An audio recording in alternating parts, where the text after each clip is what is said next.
constant suggestions, weekly balance and changes, HP kits and elemental kits.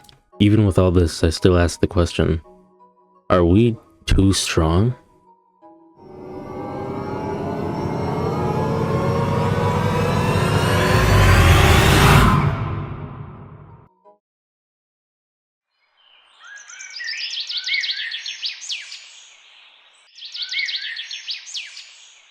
Deepwoken is a game that's went through lots of evolution.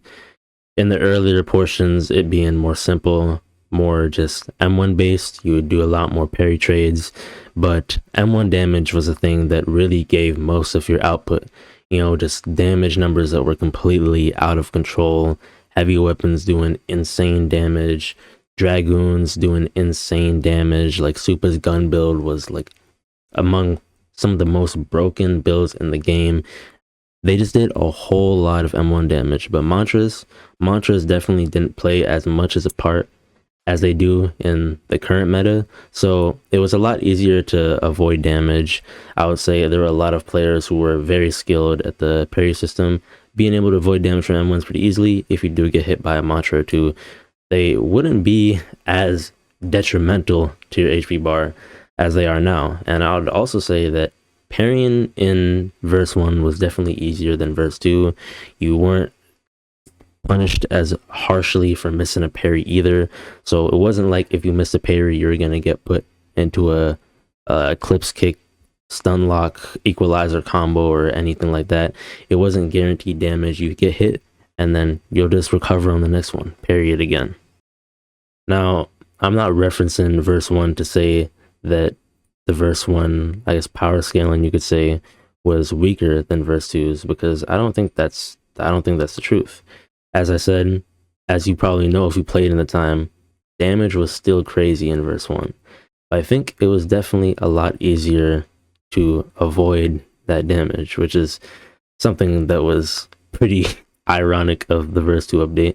It was made to give blocking more of a option in the game as something for defense, but come on, most people know that you're just gonna get guard broken.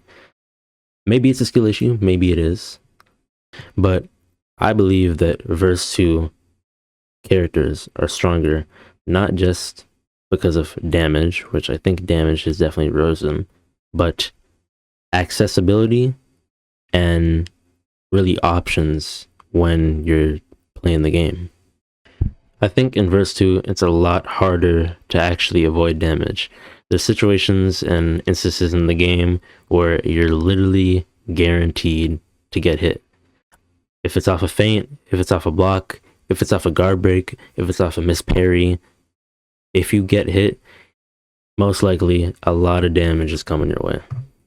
And in the game now, we even have confirms, like it's a fighting game, bro. We have confirms, we have literal unblockable moves. When Iron Tether was buffed, seriously, I don't know, like, I actually don't know what they were thinking.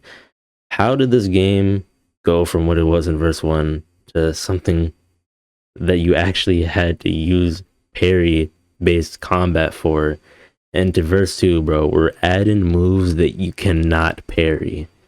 It really doesn't make any sense. And there's more reasons as to why I think verse 2 is definitely stronger. I think the accessibility, as I brought up earlier, to more damage is definitely easier than getting like really high HP or really high physical, really high elemental. All you really have to do, bro, get Iron Sing, go Scrap Singer, you're shredding people's health. That's easy. Power 20, you can power 20 a regular build, bro. You're doing a whole bunch of damage.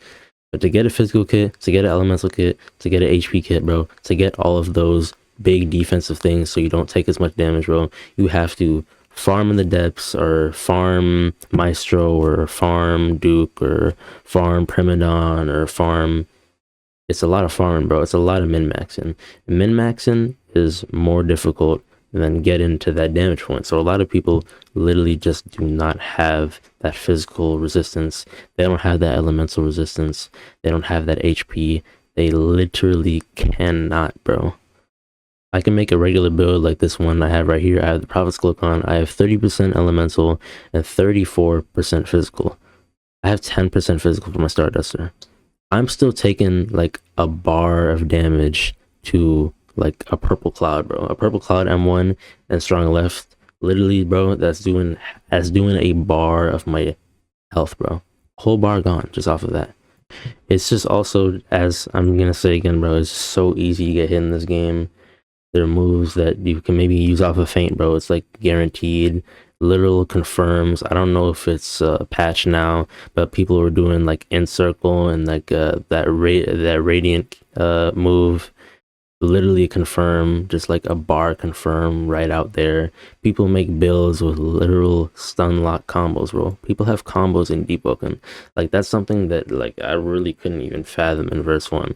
Obviously, you're in verse 1, you're gonna get a combo off if maybe you did a mix up, maybe you like did a feint, or maybe the person simply just messed up their parry, bro. But in today's game, there's like literal combos, bro. Like you're playing ABA, you have stun lock combos. I made a video like this in the past. It was kind of based on the same topic, but focused on a different portion of it. But that was the power creep. I'm going to bring power creep into this a bit too, because I feel like verse 2 builds are literally just stronger than verse 1 builds. More damage on average, more just like resistances on average. But even with those resistances in this game, it's not enough unless you go out of your way, min-max like I said. And bro, I think we can all agree the average verse 2 build is definitely stronger than the average verse 1 build. I would even maybe go as far to say that the average verse 2 build might be hanging with some of the best verse 1 builds, bro. But hey, enough for the PvPers. Let's look to you PvEers, bro. I'm not gonna forget about y'all. PvE builds are getting so out of hand, bro. Get an attunement, get like a little kit that you can probably find by just progressing Deepbound, and like get an oath, get some bloodless, bro. You run through hell modes, you run through layer 2, you run through maestro, bro. You run through primitive, you just run through everything in the game. I feel like a lot of the charm of this game is maybe fighting new NPCs, new bosses, learn how to beat them. Maestro was a great step in the right direction, bro. Maestro is a good boss. He's a good boss. But I also want to say that the way PvE builds are right now, it's hard to really make difficulty in the game without it being artificial, because how are you really going to force somebody to learn how to fight an NPC, how to fight a mob, how to fight a boss the right way if they don't have to? They don't have to parry. They don't even have to dodge the ragdolls, bro. They have brick wall. They're not even gonna get knocked back. They can keep swinging straight through it, bro. Swing through everything. Pop a warden's blade. Maybe do an uppercut. Pop like the ice carve. You just sit in the air and you literally just run through everything, bro. It's like Doom, bro. You're just running through the dungeon, just murking everything. No obstacles. And that's why a lot of people kind of said when that Luvian mechanism came out that it's just more artificial difficulty, which you can't lie, bro. That's kind of what it is, bro. It's the same NPCs, except they added that little crab that no one really cares about. He pops up on the first couple of waves or something, but no one really cares about that. At some point, bro, it just gets to, we're gonna add more NPCs. We're gonna put shadow attune on those NPCs so you do less damage. It's really, it's artificial, bro. That's what it is. It's not forcing you to learn its moves. It's not forcing you to maybe learn the time and get the dodges off. But one thing I can't say about it is that it did bring up some interesting team comps for, like, you know, you have a role, you have a role, you have a role. That's cool about it.